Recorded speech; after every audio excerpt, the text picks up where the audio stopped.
నమస్తే అందరికీ. నేను ఇప్పుడు గంగైకొండ చోళపురంలో ఉన్నాను. నిజంగా చోళరాజుల ఆధ్యాత్మిక సాంస్కృతిక వారసత్వ వైభవానికి ప్రతీక ఈ ఆలయం. సరిగ్గా 10 నెలల క్రితం మన మోదీ వచ్చారు, ప్రధాని వచ్చారు. గంగాజలం, పవిత్రమైన గంగాజలాన్ని ఇక్కడికి తీసుకొచ్చారు. ఎందుకంటే ఈ ఆలయాన్ని నిర్మించిన రాజేంద్ర చోళుడు, రాజరాజ చోళుడి కుమారుడు.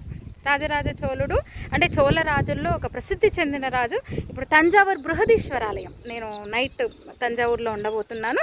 తంజావూరు బృహదీశ్వర ఆలయాన్ని నిర్మించిన రాజరాజ చోళుని కుమారుడు రాజేంద్ర చోళుడు దీన్ని నిర్మించారు. అప్పట్లో చోళుల రాజధానిగా ఉండేది ఇది గంగైకొండ చోళపురం.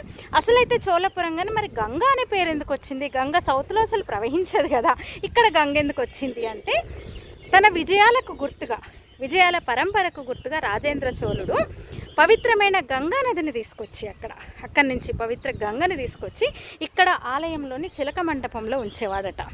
అట్లా ఈ చోళపురం గంగైకొండ చోళపురం అయింది. ఆయన గంగైకొండ చోళుడు అయ్యాడనమాట. సరిగ్గా 1000 ఏళ్ళ తర్వాత మన ప్రధాని కూడా మోదీ, మీరు చూసుంటారు ఆయన వీడియోస్ ఫొటోస్ మనం చూసాం 10 నెలల క్రితం. ఈ ప్రాంతంలో తిరిగారు భారత ప్రధాని. గంగా నీళ్ళు తీసుకొచ్చి, పవిత్రమైన గంగా నీళ్ళు తీసుకొచ్చి ఇక్కడ పెట్టి ఇక్కడ ఇదంతా తిరిగారు. అలా 1000 ఏళ్ళైన సందర్భంగా, నిజంగా 1000 ఏళ్ళైన సందర్భం మాత్రమే కాదు, ఈ టైంలో అవసరం కూడా ఒక గొప్ప సందేశం ఇచ్చాడు భారత ప్రధాని అని చెప్పొచ్చు.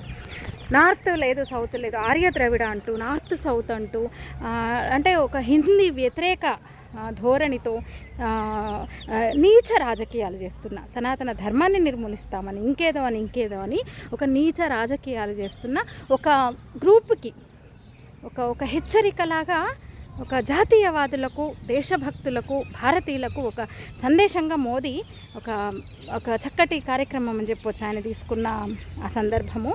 పవిత్రమైన గంగా జలాన్ని తీసుకొచ్చి నాడు రాజేంద్ర చోళుడు పెట్టిన పవిత్రమైన చిలక మందిరంలో, మంటపంలో ఆయన కూడా గంగా జలాన్ని ఉంచారు.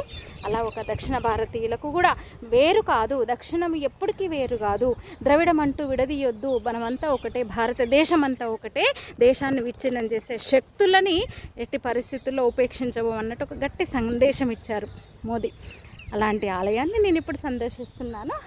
మీకు తెలుసు, యునెస్కో వరల్డ్ హెరిటేజ్ అంటే ప్రపంచ వారసత్వ కట్టడంగా కూడా దీన్ని గుర్తించింది. 1000 ఏళ్ళ పైగా, 1000 ఏళ్ళు పూర్తయిన ఈ మందిరం నిజంగా అద్భుతం అండి. ఇంకా నేను బయటనే చూపిస్తున్నాను ఆలయం. ఇప్పుడు లోపలికి వెళ్ళబోతున్నాను. ఇంకా అసలు అద్భుతం. రేపు బృహదీశ్వర ఆలయాన్ని కూడా నేను దర్శించుకోబోతున్నా. చెప్పాను కదా, చోళుల అద్భుతమైన సాంస్కృతిక ఆధ్యాత్మిక వైభవానికి ప్రతీకలు ఇవన్నీ కూడా. తమిళనాడు ఆలయాలు నిజంగా అసలు ఎంత బృహద్ కట్టడాలు, బృహదాలయాలు అన్నీ కూడా. తంజావూరును బృహదీశ్వర ఆలయం అంటాం కదా.